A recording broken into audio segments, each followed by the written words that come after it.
Welcome back. Yeah, man, how you doing? You good? I know you like that. I know you like that. How long you been back, man? I see the girls in the club, they getting wild for me, and all the pretty chicks. Cheers, everybody, and welcome to a special Thursday edition of Matrix Metrics.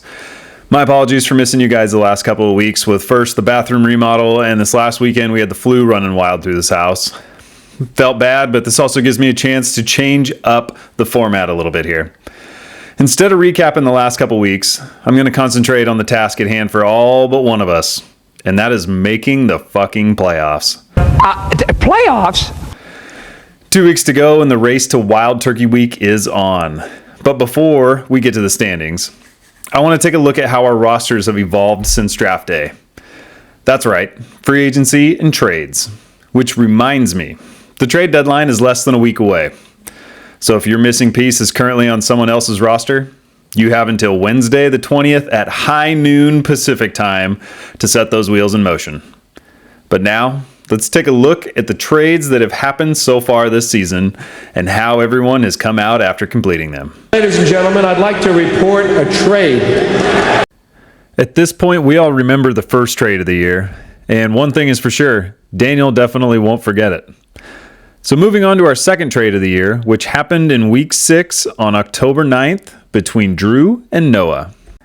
Both of these owners filled a need here, and both have utilized these new acquisitions pretty well. An average of 10 points per game isn't bad this year for a wide receiver, but Drew is getting almost 20 a game out of Chuba, and he also sat him in the only week that he didn't score double digits. Got to give the edge to Drew on this one. Shake it off. Get back out there. Our third trade of the year was between yours truly and 3.5-time champion, Brian Bolduck. Both of these teams got better with this trade, and while 10 points per game out of a tight end is nothing to complain about, Brian probably takes the W here as Mooney has produced a solid 15 points per game while starting in every contest since the trade. Memorable run for Brian and Mooney as Brian has already shipped his ass off to Drew. It's bullet casing, which is ironic because half my team deserves to catch a bullet. Lastly, our fourth and fifth trades of the year. These trades are fresh off the press and have yet to reap any rewards. These trades are so fresh, they would make a refrigerator feel warm. The trade between the 2022 co-champions is pretty straightforward with a wide receiver for a wide receiver. But the juicy one here is Kevin, trading away one of his regulars from the past 2 years to his brother, 2 weeks before Wild Turkey Week. It's a bold strategy, Cotton. Let's see if it pays off for him. Time will tell if these trades work out, but it's going to be a lot of fun to watch as all 4 teams are duking it out for a spot in the Wild Turkey round. All of you people in the league that scored over 150 points, what's that like? Is that fun?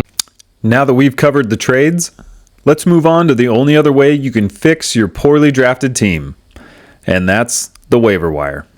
Here's to Olave, Coleman, Ertz, and some other piece of shit that I'm probably cutting this week. Cheers. Here's a look at the budget that everybody has remaining, and as you can see, some of us have spent a little bit more desperation cash than others. This is a look at the highest dollar acquisition for each member so far this season.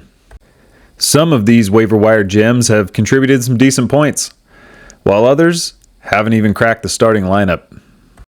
One thing's for sure, and that's if there's a Billy Bean of fantasy football, it could possibly be Mitch Buchheit, because he has squeezed out an impressive 45.5 point return on the single dollar he spent on the waiver wire this season. It's no coincidence that Sutton is one of the few that are still on the same roster at this point in the season. But in everybody else's defense, the only 3 that are still employed were picked up in the last 3 weeks. Now let's go spend the rest of this imaginary cash in the next 7 weeks. If my team keeps producing duds like this, I'm fucked. Now that we've taken a look at how our rosters have taken their current shape, let's take a look at how far they've gotten us at this point in the season. Here's a look at the current Wild Turkey race standings. And I realize there's a lot to take in here, so let me attempt to walk you through it. Your commish has a simple strategy. Win one of his last two, and he is guaranteed a bye in the first round at Wild Turkey Week. Noah, Scott, and Kevin are locked up at the number 2 spot, and currently Noah holds the head-to-head tiebreakers over the other two.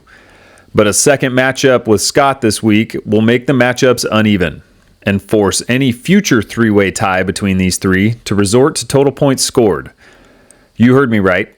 If Noah wins this week and these three end up the season in the same position, we'll have the Eric Moore exit scenario all over again. The last 2 spots for Wild Turkey Week currently belong to Randall and Brian. They both currently hold head-to-head tiebreakers over the teams in front of them in the standings, which makes the last 2 weeks of the regular season even more important. These two aren't necessarily locks, but they can definitely do some damage to the playoff picture. The next tier of Cody, Mitch, and Drew definitely aren't out of it by any means.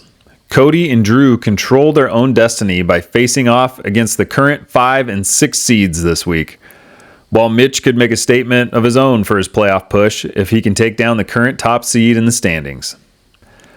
Lastly, we have Daniel, and although ESPN has labeled him in our standings with a tiny lowercase e, he can finally make a push with Christian McCaffrey. Unfortunately, that push will be to keep the naming rights for his team next year. It don't matter if you win by an inch or a mile. Winning's winning. If the season ended today, here's what the Wild Turkey bracket would look like. Just a reminder that the number 1 seed will play the lowest remaining Wild Turkey seed during round 1 of the playoffs, while the number 2 seed will face off with the highest remaining seed. Now that we know where everyone stands, let's take a look at how it all can change with our Week 11 matchups. First up is Ryan versus Mitch, in a matchup where Mitch can get back in the hunt for the playoffs. It's hard to tell from this picture, as at the time of press, Mitch has yet to pick up a quarterback or tight end, both of which will be needed from the waiver wire to complete a full roster this week. The overall series here is knotted up at 8 apiece, with the commish taking the last 2, including their first matchup this season in Week 6. There's a lot on the line in this rematch of the 2022 co-champs. A win by Brian would stretch his lead on his Wild Turkey position, while a win by Drew would swap them in the standings and leave Brian out in the cold. Drew has a 1-game lead in the series overall, but Brian has taken the last 2 and is looking to make it a streak. Next up is Cody versus Randall, and this is the exact same scenario as the last game. Randall could gain some breathing room by beating Cody this week, but Cody could also earn a big leg up by solidifying a tiebreaker against an opponent who will probably be in the final mix come Week 12.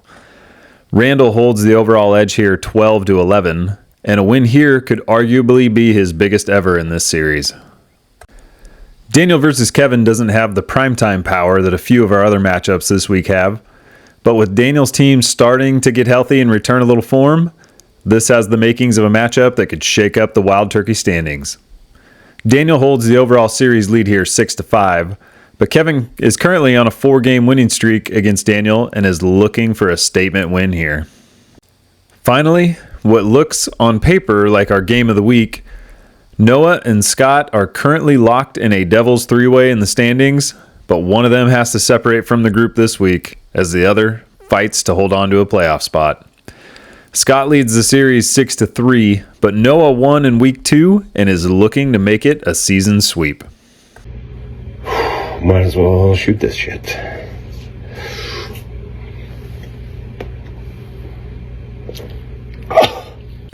All right, one more reminder that the trade deadline is next week, so make those requests or forever resent your roster.